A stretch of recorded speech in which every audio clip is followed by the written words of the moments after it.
place in the world. But if these people are going to maintain these principles and take on the responsibility to ensure peace and security in the world, to ensure and secure for the human community all that is good and all that is wholesome, right? They're going to need courage. They will have to take from the example of the Prophet as he is confronted by Quraysh before his uncle Abi Talib, and they say, look, we will give you our wealth. We will split up our wealth and we'll give it to you, right? We will give you our most beautiful women. We will even make you king if you will just stop criticizing our lifestyle. If you will just stop critiquing our attachments and those things that we venerate, right? Other than the priorities that should be prioritized by human society. And what does he say in response? This is the mawqif of courage. Ladies and gentlemen, the Prophet said, alayhi salam, the shuja'a, the brave one, the courageous one, is not the one who can wrestle his opponent to the ground. The brave one is the one who can be patient in the face of tribulation. He says in response to this proposition by Quraysh that he relinquish his program, that he step down from his agenda, right? In return for this gharadun min ad-dunya, qaleel, right? Or kathir in the eyes of some. He says, verily, if you were to put the sun in my right hand and the moon in my left hand, I would not give up this mission, even if it be the life of me. This is the courage that these people would need. The discourse of Islam that we find in the Quran, that we find in the Sunnah of the Messenger of Allah, alayhi salam, who is being addressed? Who are these people? Who are these strangers, if you will, who will go against the flow or the grain that the rest of modern society is pursuing? The Prophet said that this way began in the world as a stranger, and it will return at the end of time a stranger amongst its very own people. Islam is a way of principle. Islam is a way of ethics. Islam is meant, and the Muslims are meant to be the conscience, of any contemporary age that they find themselves. It is not an ethnicity. It is not an ethnic culture. Islam respects culture. Islam validates culture. Al-urfu muhakkam, right? Culture is an arbiter. So the universal principle or maxim of jurisprudence goes. But Islam is not about ethnicity. Islam is about a group of people who will adhere to goodness, who will maintain within themselves the original human nature upon which every newborn child is born. كُلُّ مَوْلُودٍ يُولَدُ عَلَى الْفِطْرَةِ. Every newborn child is born on his fitrah, this original human state, and only after that do his parents make him a Jew or a Christian or a Zoroastrian.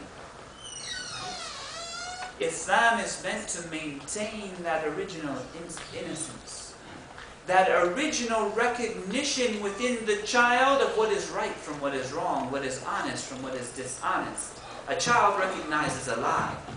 To maintain that innocence and that recognition that this world didn't happen of its own accord.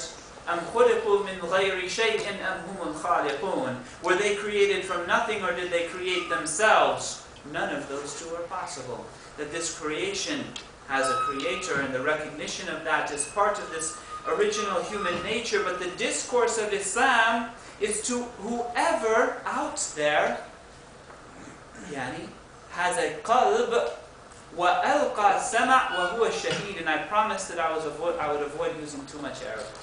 Right? So let me stick to my promise. This discourse of Islam is to anyone who has a heart and is paying attention and is a witness to his moment. That's who this discourse is.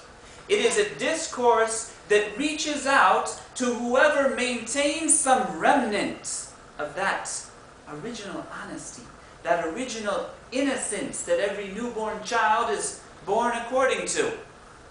Right? Not just everybody with a long beard and short trousers. Right? That's not who this discourse is to. It is to the people of conscience. Right?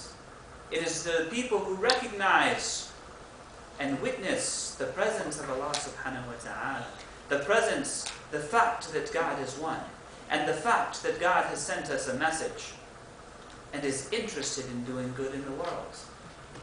And is interested in doing good in the world. And those people who retain the remnants of that original human nature are referred to in the Quran as the ulul baqiyya, the people of the remnants. And we may find that in this world, some of them are not Muslim. But they're paying attention. They care. And they're concerned with humanity. Well, then this discourse is for them. And of them are Muslims who not just have the miftah al-Jannah, right? The key to paradise, right? This is all well and good. And everyone who has mentioned La ilaha, that there is no God but Allah, and Muhammad is the messenger of Allah, khalas, he will go to the garden. But perhaps, even though he's mentioned or she's mentioned this testimony of faith, they're not concerned with the mission in the earth, the mission of the Muslim in the world. But there is a group that is concerned with this mission. And I say that the discourse of Islam, we have to look carefully. We have to go back to our textual our terms or our means or our tools of textual interpretations. And Islamic hermeneutics, if you will, but on our terms and not Gadamer's terms. And we see that we have sighat al-umum. We have the formula of the general reference, of the general scope of applicability. We realize that God addresses people in the Quran when He says, Ya ayyuhan nas, O mankind. He's not talking here just to the Muslims. When He speaks of how a human being is to be treated by other human beings, well, there's nothing to limit that to the Muslim community only. And I'm not alone here. The great traditionist and jurist, Imam Nawawi, said in his analysis of the hadith that none of you truly believes until he wants for his brother what he wants for himself, that this includes your brother in humanity. And does anyone in this room understand the hadith better than the Nawawi? Right? I'd like to meet you afterwards if you do. Right? But what about Muhammad Abu Zahra, the great Egyptian scholar of the 1950s? In his book on international relations, he said there is nothing to limit the word brother in the narration. Allah does not cease to be in the assistance of His slaves so long as His slaves does not cease to be in the assistance of His brother. There is nothing to limit that to the Muslim brother and not to expand it to all of humanity. It's common sense. When a prophet comes to a people, he is not preaching or singing to a choir. He is talking to people who have yet to believe. They are not members of the group, and his discourse and his character is to them. And it continues to be to them, and is only not until generations later that we begin to ghettoize our discourse and speak only to one another, like me standing up here speaking in Arabic. Right? And the Arabs are only 17% of the Muslim world. So I apologize for that. But I have a lot to apologize for. These people, these strangers, who would go against the grain or the flow of utilitarianism, of pragmatism, of quick rewards and spin and all of these other things that get us to where we need to get to in the world and gain us that position, and everyone's doing it. But these strangers have principles, and they maintain those principles. These Muslims have been given the responsibility to ensure that justice and fairness prevail in the world and society. يا أيها الذين آمنوا كونوا قوامين بالقسط شهداء لله ولو على أنفسكم. O you who believe, stand up for justice and fairness as witnesses to Allah, even if against your very selves. Khalas. Where is our self-criticism? right, in this day and age.